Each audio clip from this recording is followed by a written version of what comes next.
Shoutout sa inyo lahat mga Lods. Pag-aaralan natin yung paborito nyong kanta, Longer by Dan Fogelberg. Huwag kayong mag-alala guys. Matututunan nyo yung intro nito kasi napakadali lang yung mga chords na ituturo natin. At ituturo ko rin kung paano yung pagkalabit ninyo sa bawat note. Okay, simulan na natin. Sabihin ko muna yung mga chords niya.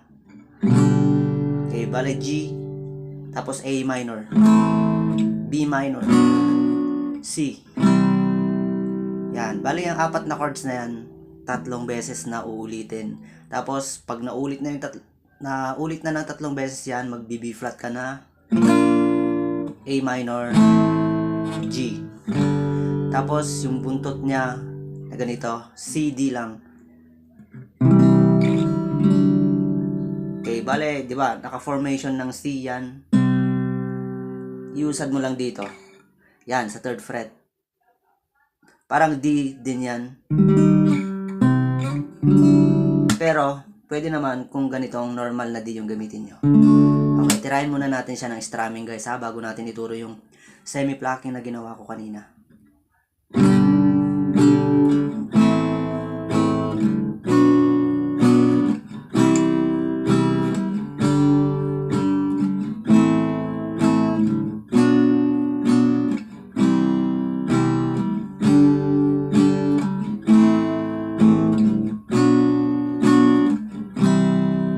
Flat, A minor, G, okay, C, D, then verse. Okay, ngayon tuturuan ko kayo kung paano yung intro na ginawa natin kanina. Simple lang naman guys, same chords pa rin, ganito. Dito sa G, ganito yung pag-pluck natin, 6 at 2nd string sabay. Okay, 6-2 sabay, di ba? Tapos, next na kakalabitin nyo ay 4-3-2. Okay, then papasok na kayo sa A minor. Sabay naman yung ganito. Kahit strumming nyo ng isang beses pababa. Ganon. Tapos 4-3-2 ulit yung next na kalabit. Then B minor, di ba? Dalawang string lang yung pipindutin natin guys. Parang G over B yan. Yan, 2nd string sa 3rd fret, tapos bass ng B minor o kaya B. Yan, 5th string sa 2nd fret. Siyempre, yun yung dalawang string na kakalabitin nyo. Sabay nyo kalabitin yun. Okay? Okay, balik tayo sa G.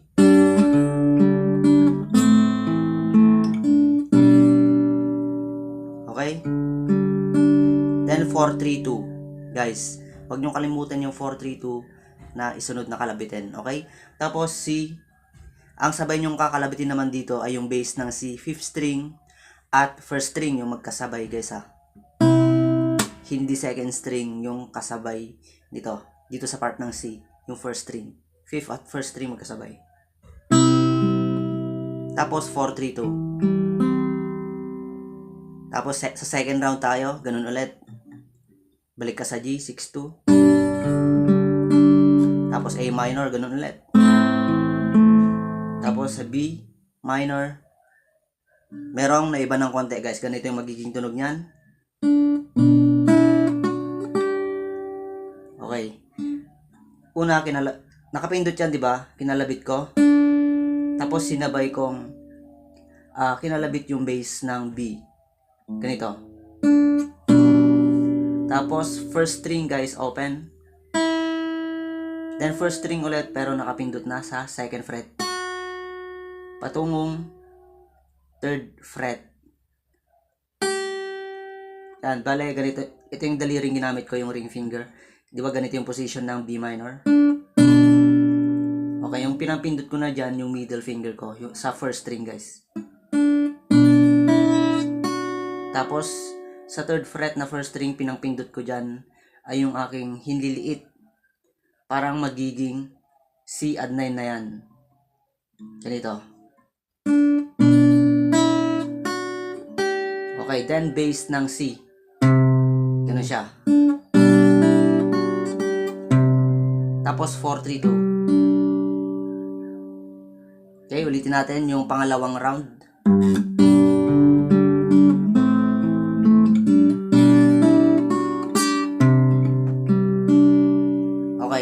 ba? Tapos, sa last round ng 4 chords na yan ay, okay, balik sa G, ganun ulit. Sa A minor, ganun ulit yung pag-pluck. Sorry, ulitin natin dito pala sa part ng G. Di ba ganito yung ginagamit nyo?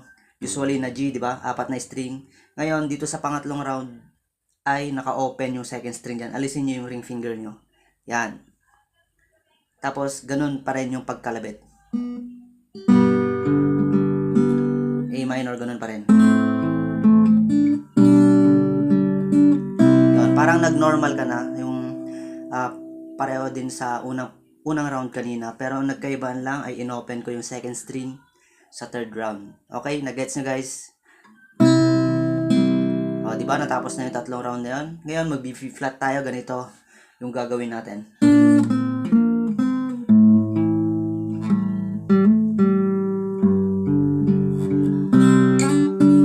Dito sa B-flat guys, sige, ibar nyo yan. Tapos ganito, yung second string guys, nakapindot yan sa third fret. Tapos inalis ko, syempre nakapindot yan sa first fret.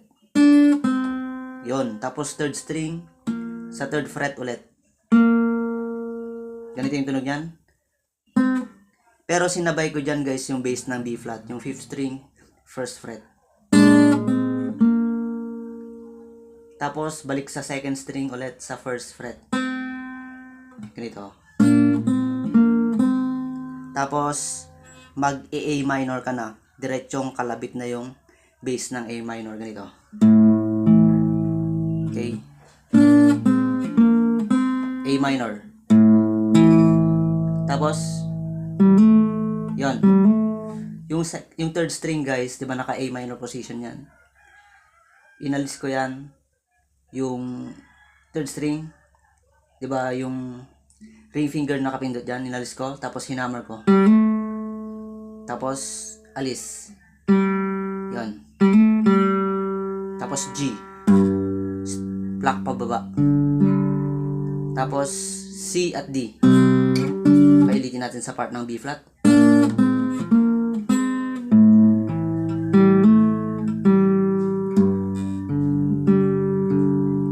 Dito sa part ng G, 6, 3, 6, 4, 3, 4, tapos C at D. Okay, buuin natin lahat ng intro.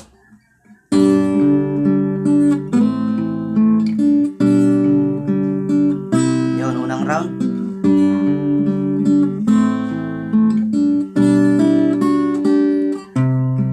Okay, last round.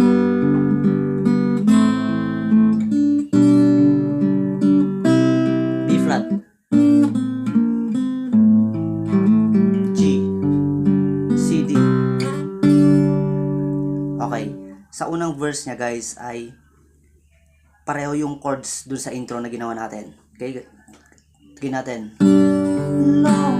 Dito sa pag-pluck natin guys, kahit yung dahan-dahan na pag-strum lang, yung kahit pababa, okay na yan guys.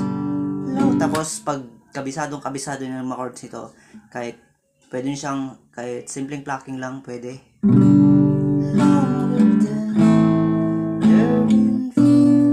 Pero yung ginagawa ko, pwedeng yung pag-pluck ko ay halimbawa dito sa G, kagaya nung intro kanina, 6-2 tapos 4-3-2, ganun. Ganun, pwede naman siya guys. No.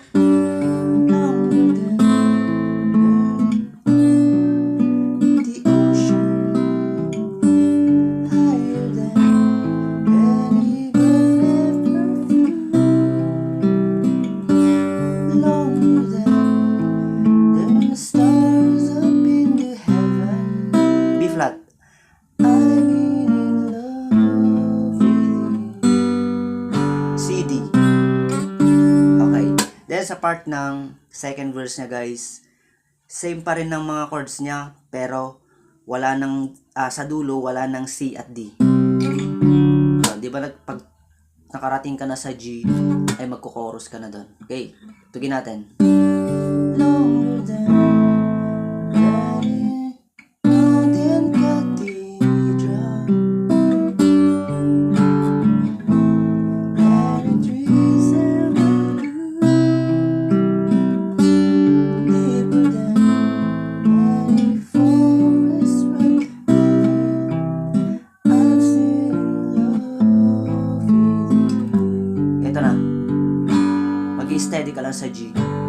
Tapos chorus na. Yung chorus nito guys, ang dali-dali lang. C. Tapos B flat. Ibalik sa C. B flat ulit. Tapos balik sa C. Tapos B flat. Then D. With love. Tapos C. On our wings. Then D. Yon. 3 times yung C at B flat. Tapos D, C, B. Ano lang.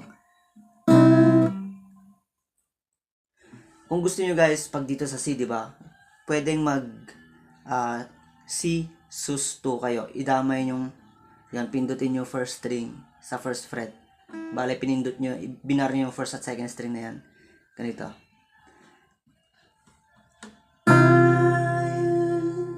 Tapos, magiging normal C. Yan, ganun yung magiging tunog niya. Tapos, B flat. Fire in the winter.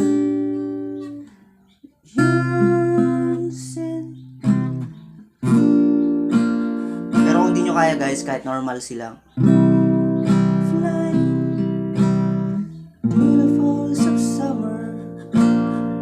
With love on our wings. Okay, then ulitin nyo lang naman yung mga chords ng verse. Third verse na ba, di ba?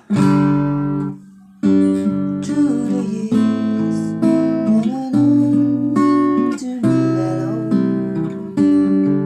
burning alive in the book of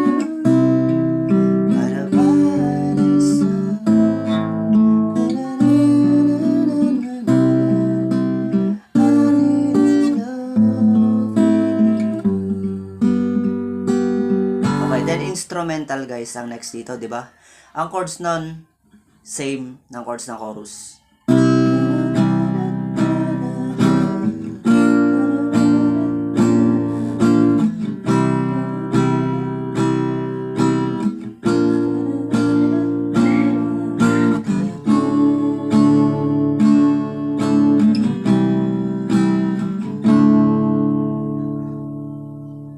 Okay, then next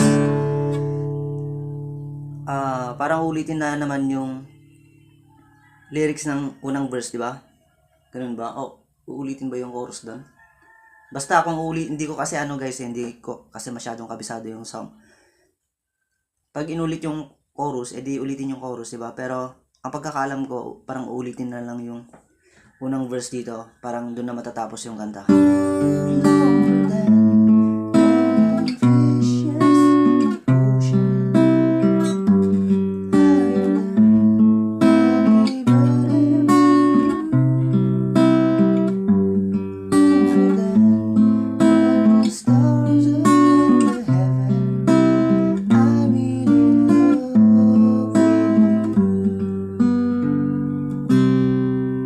Okay. Then uulitin nyo guys yung I'm in love with you. Pupunta ka lang kayo sa B flat, A minor at G. I'm in love. Then B flat ulit. I'm in love.